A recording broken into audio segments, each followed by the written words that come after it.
तो आज का ये वीडियो बहुत ही ज़्यादा महत्वपूर्ण है और इस वीडियो को देखते रहिए आप। और इस वीडियो का टाइटल मैं बता देता हूँ आपको, film actor Naseer al-Din versus doctor Zakir Naik. आज हम इनकी वीडियो देखने वाले हैं, लेकिन उससे पहले मैं आपसे एक सवाल करना चाहता हूँ। आप में से 99% लोग वीडियोस को पसंद करते हैं, वीडियोस को देखते हैं, लेकिन आप चैनल को सब्सक्राइब नहीं करते। तो आप फटाफट से चैनल को सब्सक्राइब कर लीजिए और हम ऐसे ही लेटेस्ट कंटेंट आपके लिए लेकर आते रहेंगे। और हम अब इस वीडियो को स्टार्ट कर लेते हैं। और चूंकि मेरी बीवी हिंदू है, मैं मुसलमान हूं, ना मैं मजहबी हूं ना वो, और हमारे बच्चों को हर मजहब के बारे में बताया गया है, उन्हें ये नहीं बताया गया कि तुम इस मजहब के हो। अब ये कभी कहीं पर बिलीफ था मेरा कि ये फर्क जो है ये धीरे धीरे मिट जाएंगे।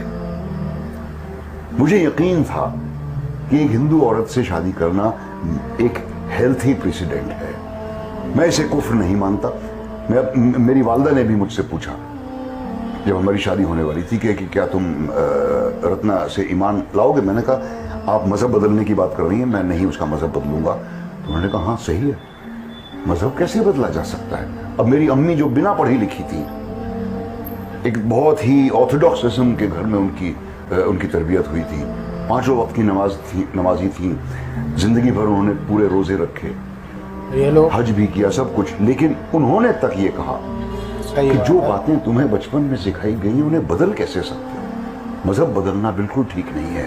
सही बात है। सवाल है कि अगर एक मुसलमान लड़का हिंदू लड़की से शादी करता है तो क्या वो मुसलमान लड़का हिंदू के घर में जाके नमाज पढ़ सकता है, और क्या वो लड़की मुसलमान के घर में पूजा कर सकती है।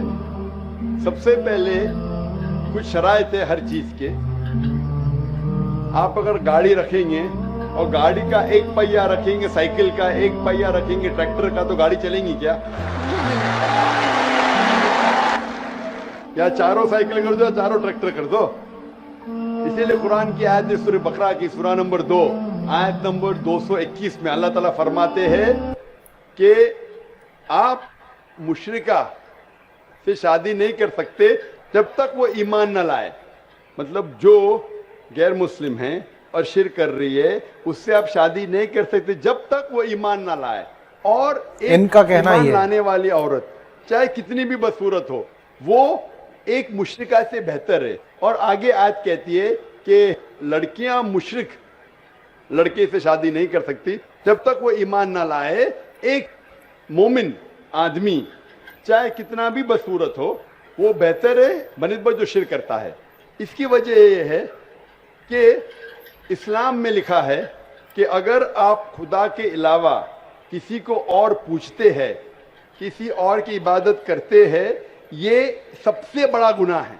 और अल्लाह ताला फरमाते हैं सूरह निसा में सूरा नंबर 4 आयत नंबर 48 में, और सूरा निसा सूरा नंबर 4 आयत नंबर 116 में कि अल्लाह सुब्हाना व तआला अगर चाहे तो कोई भी गुनाह को माफ कर सकता है, लेकिन शिर्क को कभी नहीं माफ करेगा।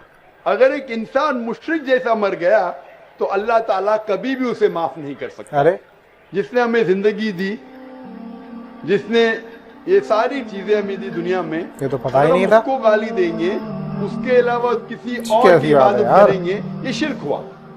तो इसीलिए इस्लाम में इजाजत नहीं है कि एक मुस्लिम लड़का या लड़की कोई मुशरिक लड़का या लड़की से शादी करे, ये इजाजत नहीं है। जहां तक के सवाल है क्या एक आम मुसलमान हिंदू घर में नमाज पढ़ सकता है, अगर उसके सामने कोई मूर्ति नहीं है तो नमाज कहां भी पढ़ सकता है अगर जगह साफ है।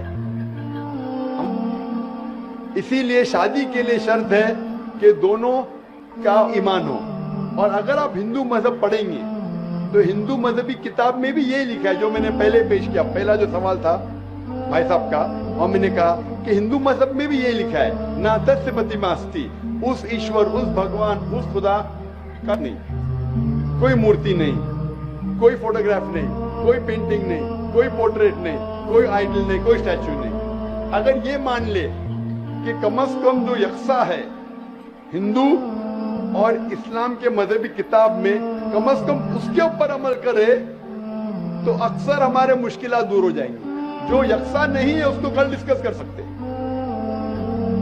और अगर आप तहकीक करते हिंदू मजहब की किताब पढ़ते और इस्लाम मजहब की किताब पढ़ते, दोनों में लिखा है खुदा एक है, दोनों में लिखा है कि खुदा का कोई बुत नहीं है, दोनों में लिखा है कि खुदा के अलावा किसी और की इबादत नहीं करना चाहिए, दोनों में लिखा है कि आखिरी पैगंबर मोहम्मद सल्लल्लाहु अलैहि वसल्लम में, दोनों में लिखा है कि शराब नहीं पीना चाहिए। मैं हवाले दे सकता हूँ और मैं तकरीर एक दिया हूँ, similarities between Islam and Hinduism, Islam और हिंदुइज्म में यकसानियत दोनों किताब में है। आप अगर पढ़ेंगे कुरान मजीद में सूरह माइदा सूरह 5 आयत नंबर 90 में लिखा है कि शराब पीना हराम है। अब Manusmriti chapter number 9 verse number 225 पढ़ेंगे, उसमें लिखा है शराब पीना हराम है। कुरान में लिखे सूरह माइदा सूरह नंबर 5 आयत नंबर 3, सूरह बकरा सूरह नंबर 2 आयत नंबर 173, सूरह अनाम सूरह नंबर 6 आयत नंबर 145 और सूरह नहल चैप्टर 16 वर्स 115 में हुर्रिमत अलैकुमुल मैततु वद्दमु वलहमुल खिंज़ीर वमा उहिल्ला लिगैरिल्लाह बिही। क्या आपके लिए हराम है मरा हुआ गोश्त, खून, सूअर का गोश्त और वो खाना जिसके ऊपर अल्लाह के अलावा किसी और का नाम लिया गया है। आप अगर हिंदू मजहबी किताब पढ़ेंगे उसमें भी लिखा है क्या सूअर का गोश्त खाना हराम है। अगर आप तहकीक करेंगे काफी यकसानियत है। इस्लाम मजहबी किताब में लिखा है कुरान में सूरह नूर में सूरह नंबर 24 आयत नंबर 30 और 31 के अंदर हिजाब के बारे में, औरत को अल्हम्दुलिल्लाह हिजाब में होना चाहिए, सर से ढका होना चाहिए उसका जिस्म। आप अगर हिंदू मजहब किताब पढ़ेंगे ऋग्वेद बुक नंबर 8 में लिखा है और ऋग्वेद बुक नंबर 10 में भी लिखा हुआ है कि औरत को अपने सिर के पल्लों को डालना चाहिए, चेहरे पे रखना चाहिए। हिंदू और इस्लाम मजहब में जो मजहबी किताब में लिखा है, लेकिन अफसोस की बात है कि मजहब के ठेकेदार ये चीज का जिक्र ही नहीं करते। क्यों? इसीलिए मैं हवाले देता हूँ। मैं कोई आलिम नहीं हूँ, मैं कोई पंडित नहीं हूँ, मैं अपने आप को तालिब इल्म कहता हूँ, लेकिन मैं हमेशा हवाला देता हूँ। तो किसी को भी शक है, किसी को भी शुबा है तो घर पे जाके चेक कर सकता है, या इंटरनेट पे जाइए, आप टाइप करो, वेद भी इंटरनेट के ऊपर है, कुरान भी इंटरनेट के ऊपर है, टाइप करो, रेफरेंस टाइप करो, आपको हवाला मिल जाएगा। थे कि देर में भी जेनेटिक प्रॉब्लम, आपको कई बीमारियां होंगी, आपका सगा भाई सगा बहन नहीं तो भी हो सकते हैं, लेकिन चांसेस बहुत कम है। इस्लाम में चचाजाद भाई और चचाजाद बहन या फर्स्ट कजन से शादी करने की इजाजत है।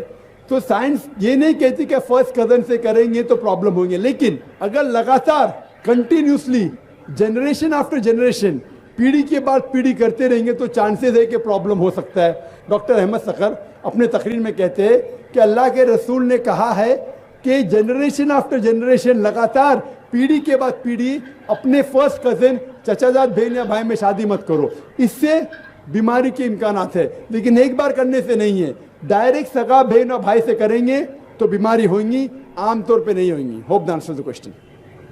अगला सवाल माइक नंबर 3 से आखिरी सवाल। अभी जो मैंने सवाल किया था मैं उसी की इस्लाह चाह रही थी। मैं आपका नाम जानना चाहता हूँ। रुखशी इलियास। जी आप मुसलमान हैं? जी आप पूछिए। जी, सूरह अल अहज़ाब में वर्स नंबर 50 में जहाँ पर मेंशन किया गया है कि prophet we have given you the opportunity to marry certain relations, उसी के आखिर में लिखते हैं कि a privilege for you only, not for the rest of believers. Can you please explain that? Why not for the rest of the believers and why only for the Prophet sallallahu alaihi wasallam? बहन का सवाल है जो सूरह अहज़ाब की सूरह number 33 के आते 50, 51, 52 में लिखा हुआ है कि मोहम्मद सल्लल्लाहु अलैहि वसल्लम के लिए प्रिविलेज क्यों है? क्योंकि वो अल्लाह के रसूल थे। मोहम्मद सल्लल्लाहु अलैहि वसल्लम, इफ यू सी इन सूरह अहज़ाब सूरह नंबर 33 आयत नंबर 52 में लिखा हुआ है, you can not marry any other women except what you already have, neither can you exchange even if the beauty allows you। तो मोहम्मद सल्लल्लाहु अलैहि वसल्लम का दर्जा एक अलग था। जब ये आयत नाजिल हुई कि आप 4 से ज़्यादा बीवी नहीं रख सकते, मोहम्मद सल्लल्लाहु अलैहि वसल्लम के लिए स्पेशल इजाज़त थी। क्यों? क्योंकि वो अल्लाह के रसूल थे, और दूसरी तरफ अल्लाह के रसूल की बीवियों से कोई भी शादी नहीं कर सकता क्योंकि वो उम्महातुल मोमिन थी। तो द रूल्स अल्लाह मैसेंजर और उनके बीवियों के लिए कुछ रूल्स डिफरेंट है, because they were on a different level. तो अल्लाह के रसूल को कहा गया था कि अगर उनके 4 से ज़्यादा बीवी थी वो रख सकते थे, क्योंकि उनके बीवी को उम्महातुल मोमिन कहा गया था, मदर्स ऑफ द बिलीवर्स, इसीलिए उनके लिए रूल्स डिफरेंट था। वो आप पूरे कॉन्टेक्स्ट में पढ़ेंगे तो और डिटेल्स आपको मिलेंगी। Hope the answer the question. वाखिर दावाना अल्हम्दुलिल्लाह रब्बिल आलमीन। आपने देखा ये वीडियो, आप हमें नीचे कमेंट्स करके बताएं آپ نصیر الدین شاہ کی بات سے سہمت ہیں یا پھر نہیں؟ ایسی اور بھی تمام ویڈیوز کو دیکھنے کے لیے اس چینل پر آپ بنے رہیے. جب تک کے لیے نمستے.